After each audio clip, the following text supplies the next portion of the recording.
Good morning students, I am Manish Gupta from Shiv Jyoti Educational Group. Today we will study Political Science Chapter 4, Political Theory का Chapter 4 Social Justice Part 2. कल first part के अंदर हमने social justice के अलग अलग जो तरीके थे उनके बारे में पढ़ा था और उसके अंदर जॉन रॉल्स के बारे में मैंने कुछ बताया था। अब जॉन रॉल्स जो है सोशल जस्टिस के बारे में अपने क्या आर्ग्यूमेंट्स देते हैं वो इस टॉपिक के अंदर है। तो the John Rawls theory of the justice, तो जॉन रॉल्स बताते हैं कि if people are asked to choose the kind of society in which they would likely to live, they are likely to choose one in which the rules and organization of society allowed them a privileged position। तो ये कहा कि भाई अगर लोगों से कहा जाए कि आप किस टाइप के सोसाइटी के अंदर रहना पसंद करेंगे या आप किस टाइप की सोसाइटी को चूज करना पसंद करेंगे, तो ऑब्वियसली बात है कि पर्सन क्या चाहेगा कि भाई हमें एक ऐसी सोसाइटी मिले जिसमें कि हमें स्पेशल प्रिविलेज्ड कुछ सारी सुविधाएं उपलब्ध होनी चाहिए और जो पोजीशन है सोसाइटी के अंदर हमारी अपर होनी चाहिए, ऐसी पोजीशन होनी चाहिए जहां पर कि हमें कुछ स्पेशल राइट्स प्रोवाइड किए जाएं। ऑब्वियसली बात है आदमी यही सोचेगा। तो यहां पे ये आगे कहता है we can not expect everyone to put aside their personal interest and think of the good of society, especially if they believe that their decision going to have an impact on the kind of life and opportunities their children will have in the future। तो मैंने generally कहा कि generally आदमी क्या कहेगा कि भाई मैं ऐसे समाज में रहूं जहां में मेरे सारी सुविधाएं मौजूद हो, वहां मेरे सुख सुविधा के हिसाब से मुझे किसी प्रकार की कोई प्रॉब्लम नहीं हो। यानी हर आदमी से हम ये तो एक्सपेक्ट कर ही नहीं सकते कि भाई वो अपने जो उसके पर्सनल इंटरेस्ट है उनको वो सबको दरकिनार कर दे, एक तरफ पटक दे और एक ऐसी सोसाइटी के बारे में सोचे कि जहां पर सभी लोगों को सब चीजें प्रोवाइड हो।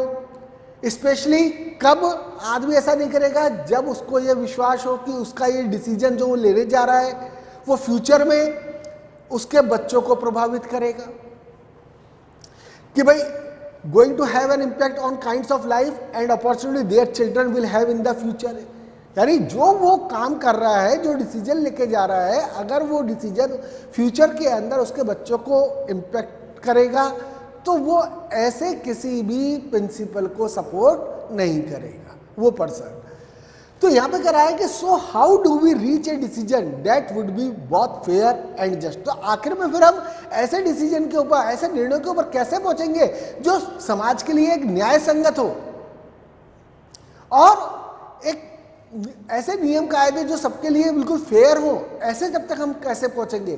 तो उसके बारे में जॉन रॉल्स कहता है कि he argued that the only way we can arrive at a fair and just rule is if we imagine ourselves to be in a situation in which we have to make decision about how society should be organized, although we do not know which position we would ourselves occupy in that society। तो Rawls बताता है कि भाई आप जिस society की आप कल्पना कर रहे हैं उसके अंदर अगर आप निष्पक्ष और न्याय संगत नियम बनाना चाहते हैं जो कि सबके लिए न्यूट्रल हो, जस्टिफाइबल हो, तो उसका पहुंचने का, उस नियम कानून बनाने का एक रास्ता यही है कि हम खुद को ऐसी परिस्थिति में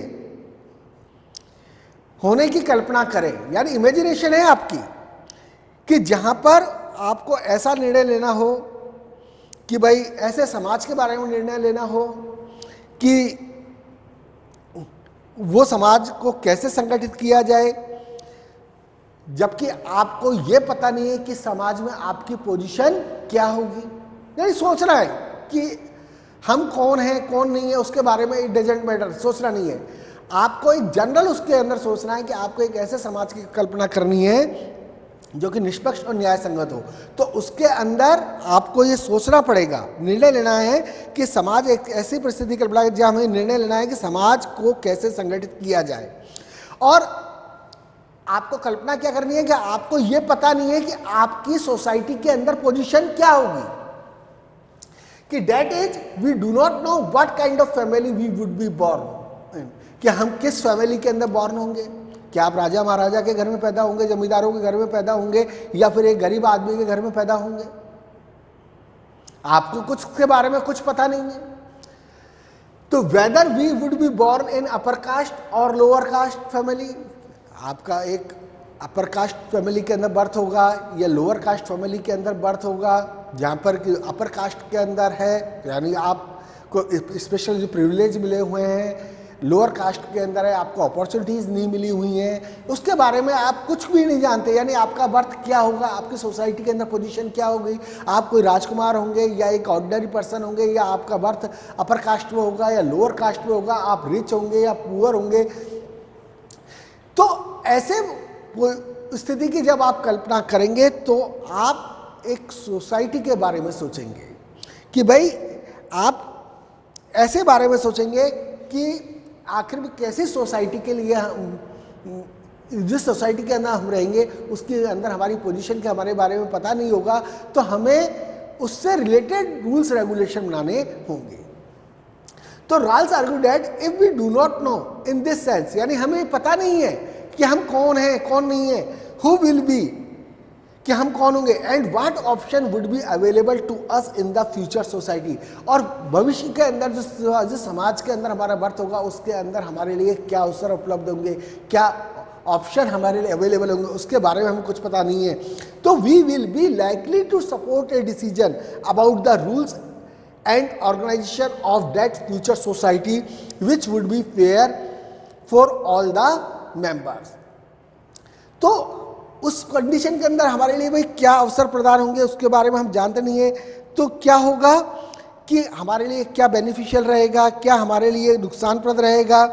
तो ऐसी स्थिति में कोई भी व्यक्ति क्या सोचेगा कि यार मेरा बर्थ सबसे पुअर पोजीशन वाली सोसाइटी के अंदर हुआ है और मेरी स्थिति सबसे बुरी है, तो सबसे बुरी स्थिति के मद्देनजर वो क्या करेगा, समाज की कल्पना करेगा। तो व्यक्ति के सामने स्पष्ट रहेगा कि भाई ऑब्वियसली बात है कि जो लोग पावरफुल हैं वो तो क्या करेंगे, उनके पास में स्पेशल प्रिविलेज है वो उनका यूज करेंगे, और मेरे पास में कुछ नहीं है ऐसा, तो वो समाज के लिए ऐसे रूल्स रेगुलेशन बनाएगा जो सबके लिए क्या होंगे, बेनिफिशियल होंगे। तो Rawls describe this as thinking under a veil of ignorance. तो रॉल्स अब यहां पर क्या बताता है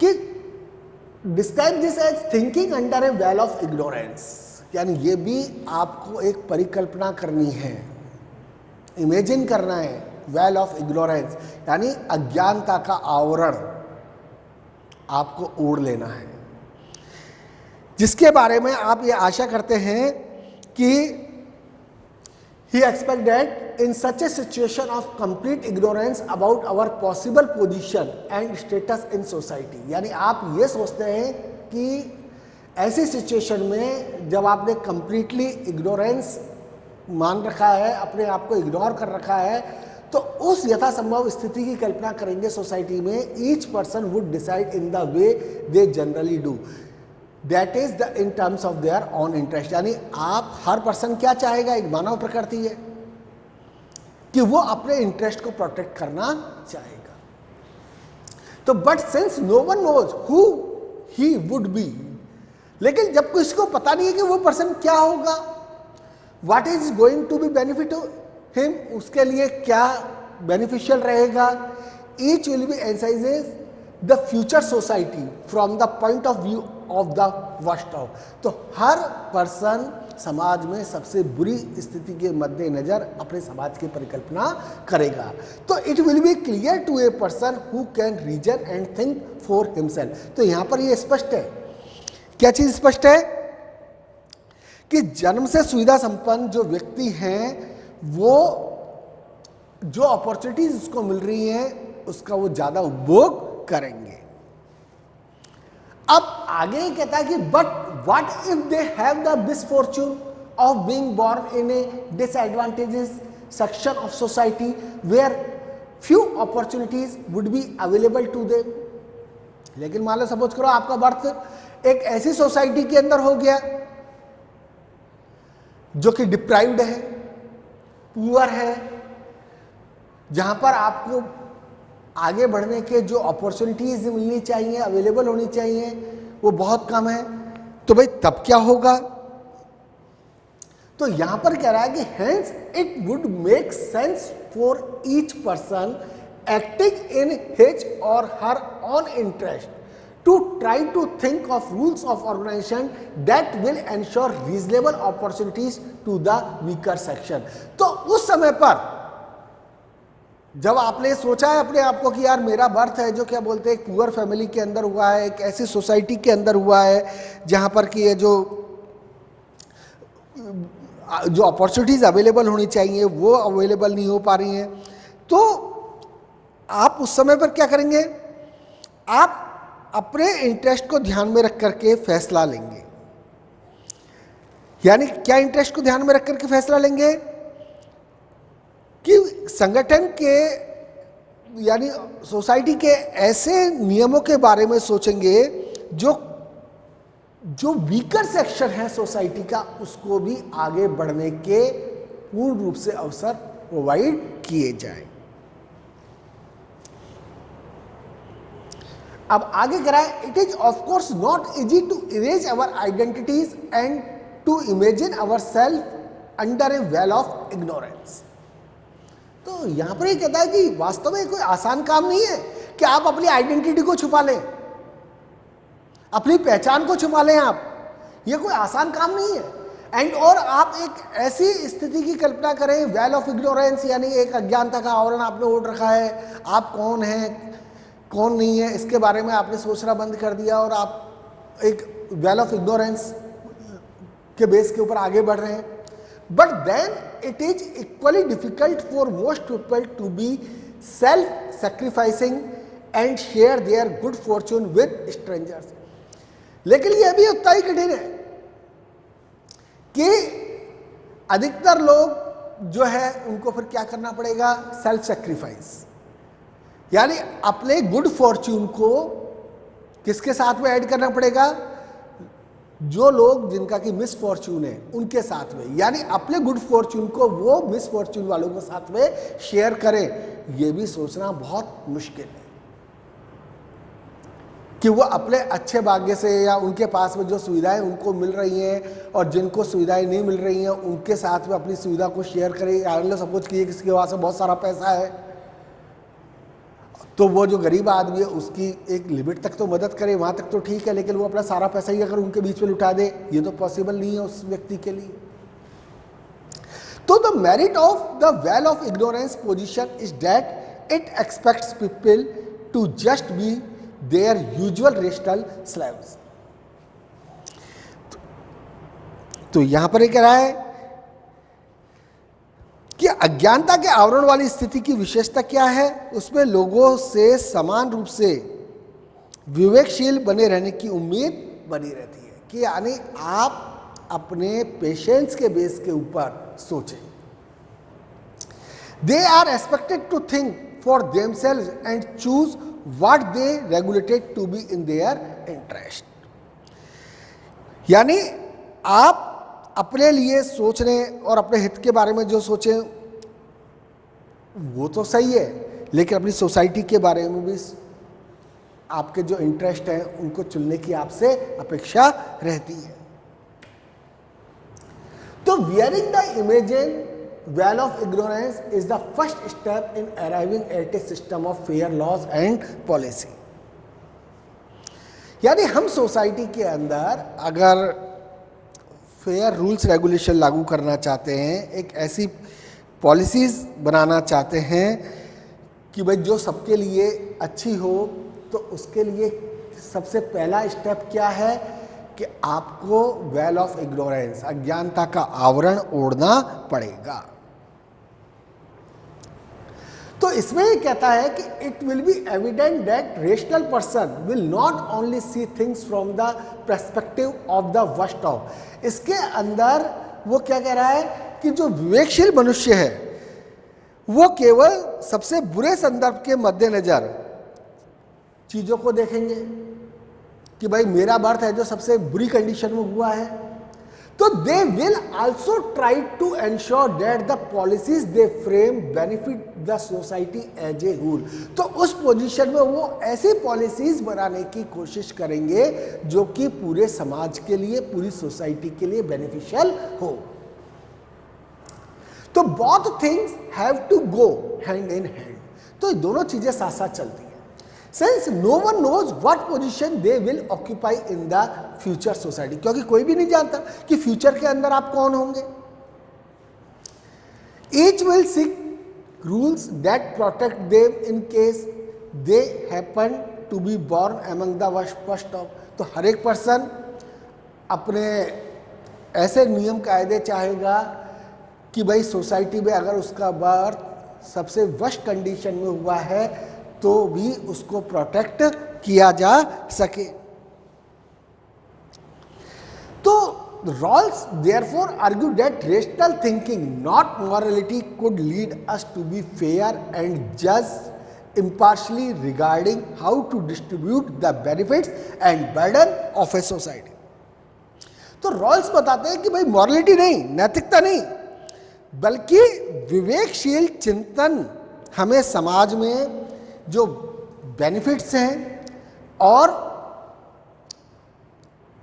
बेनिफिट्स के साथ में जो डिस्ट्रीब्यूट कर रहे हैं रिसोर्सेस को, बर्डन्स को, उसके बारे में निष्पक्ष होकर हमें उसके बारे में सोचने के लिए आगे ये क्या करता है, प्रेरित करता है, आगे बताता है।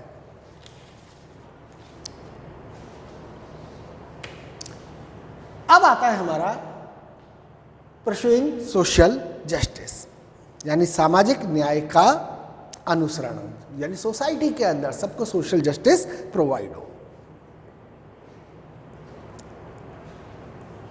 तो if in a society deep and persistent division exist between those who enjoy greater wealth and property and the power which goes with such ownership and those who are excluded and deprived, we would say that social justice is lacking there। तो भाई अगर हम ऐसे समाज के बारे में सोचें जहां पर कि बहुत किसी भी समाज में धन दौलत वाला एक वर्ग है और वो जो सेक्शन है जिसके पास की बहुत ज़्यादा पैसा है वो पावर का भी यूज कर रहा है, उसको भी काम में ले रहा है, उसका भी उपभोग कर रहा है, और दूसरी तरफ जो डिप्राइव्ड सेक्शन है, एक्सक्लूडेड सेक्शन है, वो भी मौजूद है। तो दोनों के बीच में एक तरह से क्या हो रहा है, डिवाइडेशन हो रहा है, विभाजन हो रहा है, मौजूद है। यानी एक तरफ तो रिच पीपल है, दूसरी तरफ पुअर पीपल है। तो उस अगर किसी सोसाइटी के अंदर ये गैप बहुत ज़्यादा है तो हम क्या मानेंगे कि भाई उस सोसाइटी के अंदर सोशल जस्टिस लैक कर रहा है, यानी सोशल जस्टिस का अभाव है, सामाजिक न्याय का अभाव है। तो भाई यहां पे ये कह रहा है कि justice does not require absolute equality. Justice का मतलब ये नहीं कि सबको एक बराबरी से देखा जाए या एक रूपता के साथ देखा जाए। इन विच पीपल एलाइव, जिसमें जिस समाज के अंदर वो रह रहे हैं वह समाज के सभी लोग एक बराबर रहे, एक रूप से रहे।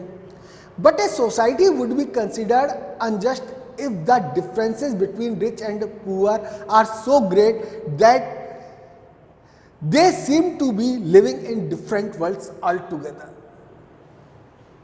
तो यहां पे कह रहा है कि सोसाइटी को अनजस्ट कब माना जाएगा कि जब रिच और पुअर में इतने ज़्यादा डिफरेंसेस हैं उनके लिविंग स्टैंडर्ड के अंदर कि दोनों ही सेक्शन अपने आप को अलग अलग दुनिया का माने। यानी जो पर्सन रिच है वो बहुत ज़्यादा अपने स्पेशल प्रिविलेज को काम में ले रहा है, जो पुअर है वो बेचारा अपने मिसफॉर्च्यून को ही कोस रहा है कि यार ये क्या है। तो इन other words a just society should provide people with the basic minimum condition to enable them to live healthy, secure lives and develop their talent as well as equal opportunities to pursue their chosen goals in society। यानी दूसरे शब्दों में हम क्या कहें, यानी अगर समाज के अंदर न्याय की स्थापना करनी है या न्याय चाहिए तो लोगों को बेसिक मिनिमम कंडीशन जो हैं वो प्रोवाइड करानी होंगी, जिससे कि वो एक हेल्दी रह सकें, अपनी लाइफ को सिक्योर कर सकें, अपने टैलेंट को डेवलप कर सकें। किसके साथ में, जो समाज के अंदर, जिस समाज के अंदर रह रहे हैं उस समाज के अंदर उसको भी अवसर मिले कि भाई वो भी हेल्दी रह पाए, अपने टैलेंट को डेवलप कर पाए। तो उसके बेस के ऊपर जब वो ऐसा करेगा तो वो निश्चित रूप से अपने लक्ष्य को भी प्राप्त करेगा। So various methods of calculating the basic needs of people have been devised by different government and by international organizations like the WHO, means World Health Organization। तो अलग अलग गवर्नमेंट ने, अलग अलग इंटरनेशनल ऑर्गेनाइजेशन जैसे WHO ने इनको calculate किया कि भाई लोगों की बेसिक नीड्स क्या होनी चाहिए, मिनिमम रिक्वायरमेंट क्या होनी चाहिए। तो उसके लिए उन्होंने अलग अलग मेथड्स डेवलप किए हैं। तो यहां पर ये कहता है कि providing people with their basic needs is considered to be one of the responsibility of a democratic government. यानी लोगों को basic needs, minimum requirement provide कराई जाए, तो ये किसकी जिम्मेदारी है, डेमोक्रेटिक गवर्नमेंट की जिम्मेदारी है। However, providing such basic condition of life to all citizens may pose a heavy burden on governments, particularly in countries like India, which have a large number of poor people। तो हालांकि मानने में आता है कि ये जो बेसिक कंडीशंस प्रोवाइड कराने की जो जिम्मेदारी है गवर्नमेंट की है, जिससे कि वो अपने सभी सिटीजन्स को प्रोवाइड कराए, तो उससे गवर्नमेंट के ऊपर एक बहुत बड़ा बर्डन आ जाएगा, स्पेशली किन कंट्रीज में, जहां पर हमारे इंडिया जैसे कंट्री में जहां पर कि पुअर लोग बहुत अधिक हैं। तो in our country these different approaches are being supported by different political groups who debated the relative merits of different schemes for helping marginalized section of population such as the rural or urban poor। तो हमारे country के अंदर ये जो प्रस्ताव किए गए हैं, पारित किए गए, ये पॉलिसीज जो बनाई गई हैं, इसका कई तरह के जो पॉलिटिकल ग्रुप्स हैं, पॉलिटिकल पार्टीज हैं, वो समर्थन कर रहे हैं, उसके ऊपर डिबेट कर रहे हैं, डिस्कशन कर रहे हैं उसकी मेरिट्स के ऊपर कि भाई उस पॉलिसी से क्या फ़ायदा होगा, क्या नुकसान होगा, रूरल पीपल को क्या फ़ायदा है, अर्बन पीपल को क्या फ़ायदा है या उनको क्या नुकसान है। उसके ऊपर उन लोगों ने अपने अपने तर्क दिए हैं और उसके ऊपर वो अपनी बहस कर रहे हैं। Free markets versus state intervention. तो यहां पर ही कह रहा है कि भाई फ्री मार्केट और स्टेट इंटरवेंशन यानी मुक्त बाजार और राज्य का हस्तक्षेप। यहां पर स्टेट का मतलब कंट्री की गवर्नमेंट से। तो यहां पे कह रहा है supporters of the free market believe that if markets are left free of state interference, the sum of the market transaction would ensure overall a just distribution of benefits and duties in society। तो free market के जो समर्थक हैं वो क्या मानते हैं कि भाई मार्केट को जो क्या बोलते हैं स्टेट इंटरफेरेंस से बिल्कुल फ्री कर दिया जाए, कि अगर स्टेट इंटरफेरेंस से मार्केट बिल्कुल फ्री होगा यानी गवर्नमेंट अपने तरीके से उसको रन नहीं करने देगी, व्यापारियों के हिसाब से मार्केट चलेगा या इंडस्ट्रियलिस्ट के नाम से या एंटरप्रेन्योर के हिसाब से मार्केट चलेगा, तो क्या होगा, तो बाजारी कारोबार का योग कुल मिलाकर जो सोसाइटी के अंदर जो बेनिफिट्स हैं और जो ड्यूटीज़ हैं उसको एक जस्टिफिएबल तरीके से सुनिश्चित कर देगा। कि यानी those with merit and talent would be rewarded accordingly while the incompetent would get a lesser reward। यानी टैलेंट की वैल्यू होगी, जिसके पास में टैलेंट है उसको ज्यादा मिलेगा और जिसके पास में उस टैलेंट को कंपीट करने की क्षमता नहीं है ऑब्वियसली उसको कम मिलेगा। तो they would maintain that what ever be the outcome of market distribution it would be just. तो उनकी मान्यता क्या है कि मार्केट का रिजल्ट या कुछ भी आए लेकिन जो डिस्ट्रीब्यूशन होगा वो बिल्कुल न्यायोचित होगा। तो however not all free market supporters today would support absolutely unregulated market। तो यहां पर ये कहता है कि not all free market supporter, free market के जो और जो सपोर्टर है वो today would support absolutely unregulated market. तो यहां पर ये कहता है कि हालांकि मुक्त बाजार के जो सभी समर्थक हैं वो इस चीज का समर्थन नहीं करेंगे कि भाई जो मार्केट को टोटली है जो स्टेट इंटरफेरेंस से फ्री कर दिया जाए। Many would now be willing to accept certain restrictions।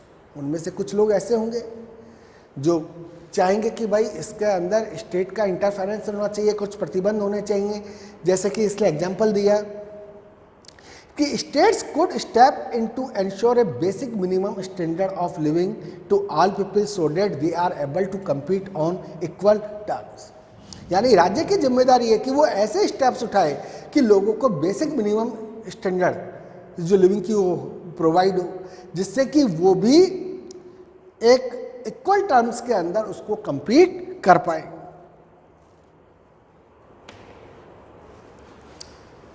In other words private agency should be encourage to provide such services while state policy should try to empower people to buy those services. यानी दूसरे शब्दों में क्या कहें कि जो private agencies हैं वो ऐसी सर्विसेज को एनकरेज करेंगे और यानी उनको आगे बढ़ावा दें, और जबकि स्टेट पॉलिसीज जो हैं लोगों को पावरफुल बनाए, एक सशक्त बनाए, जिससे कि वो उन सर्विसेज को काम में ले सके। तो it might also be necessary for the state to give special help to the old and the sick who can not compete. तो यहाँ पर ये भी हो सकता है कि स्टेट कुछ यानी राज्य सरकारें कुछ ऐसे लोगों को स्पेशल हेल्प प्रोवाइड करें जो ओल्ड पीपल हैं, जो सिक पीपल हैं, जो कि compete नहीं कर सकते, उनको कुछ स्पेशल फैसिलिटीज प्रोवाइड करें। But apart from this the role of the state should only be to maintain a framework of laws and regulation to ensure that competition between individuals remains free of coercion and other obstacles. तो यहां पर एक राय कि इसके आगे राज्य की भूमिका क्या होनी चाहिए कि वो रूल्स एंड रेगुलेशन का इंफ्रास्ट्रक्चर मेंटेन करे, यानी यहां तक तो बिल्कुल सीमित रहनी चाहिए, जिससे क्या होगा व्यक्तियों के बीच में जबरदस्ती या फिर उनको सामने जो ऑब्स्टिकल्स आ रही हैं उनसे वो फ्री हो और बिना किसी ऑब्स्टिकल्स के वो अपने आप को कंपीट कर पाए। तो वो यहां पे कहता है कि वो लोग ये मानते हैं कि दे maintain that A free market is the basis of fair and just society. यानी जो फ्री मार्केट है वो उचित और न्यायपूर्ण समाज का आधार होता है। The market it is said does not care about the caste और रिलीजन ऑफ द पर्सन। यानी मार्केट जो है आपका ये कहा जाता है कि भाई वो इस चीज की परवाह नहीं करता कि आप किस कास्ट के हैं, किस धर्म के हैं। It does not see whether you are a man और ए वीमेन। आप वो ये भी नहीं मानता कि भाई आप मैन है या फीमेल है। It is neutral and concern with the talent and skill that you have. वो बिल्कुल निष्पक्ष रहेगा मार्केट। वो किस चीज का सरोकार है उसका, कि आपके पास में टैलेंट है या नहीं है। अगर आपके पास में टैलेंट है तो मार्केट के अंदर आपकी वैल्यू है। ये कोई उसको मतलब नहीं कि आप किसी धर्म के हैं, किस जाति के हैं, किस सेक्शन को बिलोंग करते हैं। It doesn't matter. मैटर किसका है, स्किल का। मैटर किसका है, टैलेंट का। यानी if you have the merit then nothing else matters. यानी अगर आपके पास में टैलेंट है तो बाकी सारी चीजें बेमानी हैं। टैलेंट की वैल्यू है मार्केट के अंदर। तो one of the argument put forward in favor of market distribution is that it gives us more choice। एक और आर्गुमेंट दिया कि यानी फ्री मार्केट है तो आपको जो चॉइसेस भी ज्यादा प्रोवाइड है। तो there is no doubt that the market system gives us more choice as consumers. तो इसमें कंज्यूमर के रूप में हमें मार्केट बहुत सारी चॉइसेस प्रोवाइड करता है। कंपटीशन होगा, आपको सस्ती चीजें प्रोवाइड होंगी, क्वालिटी इंप्रूव होगी। तो मार्केट है, फ्री मार्केट है उस बेस के ऊपर। तो we can choose the rice we eat and the school we go to provided that if we have the means to pay for the. यानी आज मार्केट के अंदर हम जाइए, जैसे चावल का उदाहरण दिया कि आप जो चाहे जो वो चावल खरीदे। आप जहां चाहे जिस स्कूल के अंदर पढ़े, अगर आपके पास पैसा दे, उसको पे करने के लिए पैसा है तो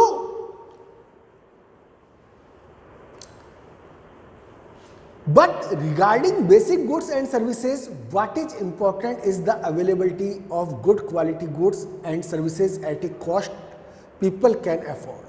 लेकिन बेसिक गुड्स और सर्विसेज के लिए ये भी जरूरी है, ये भी इंपॉर्टेंट है कि वो अवेलेबल हो लोगों के लिए, जिससे कि वो पीपल, जो पुअर पीपल है, वो भी उसको अफोर्ड कर सके। यानी उसकी जो रेट है वो कैसी होनी चाहिए, अफोर्डेबल रेट होनी चाहिए। कि if private agency do not find this profitable for them, they may prefer not to enter that particular market। यानी अगर प्राइवेट कंपनी को लगेगा कि यार इस मार्केट के अंदर अपन जाएं, इस चीज के अंदर वो उनके लिए प्रॉफिटेबल नहीं है, तो उसके अंदर एंटर नहीं करेंगे। और टू प्रोवाइड चीप एंड सब स्टैंडर्ड सर्विस, या फिर प्रोवाइड कराना ही है तो सस्ती और उसकी जो क्वालिटी होगी वो भी निश्चित रूप से अच्छी नहीं होगी, ऐसी चीजें प्रोवाइड कराएंगे। Another argument often heard in defense of free market and private enterprises is that the quality of service they provide is often superior to that provided in government institution। एक और आर्गुमेंट दिया जाता है private companies के through free market के फिर उसके अंदर, यानी क्वालिटी ऑफ सर्विस के बारे में, कि आज जो हम जो क्वालिटी प्रोवाइड करा रहे हैं वो बहुत अच्छी क्वालिटी है। किसके कंपैरिजन में, जो गवर्नमेंट के थ्रू क्वालिटी प्रोवाइड कराई जा रही है उसके कंपैरिजन में हम जो क्वालिटी प्रोवाइड करा रहे हैं वो बहुत अच्छी क्वालिटी है।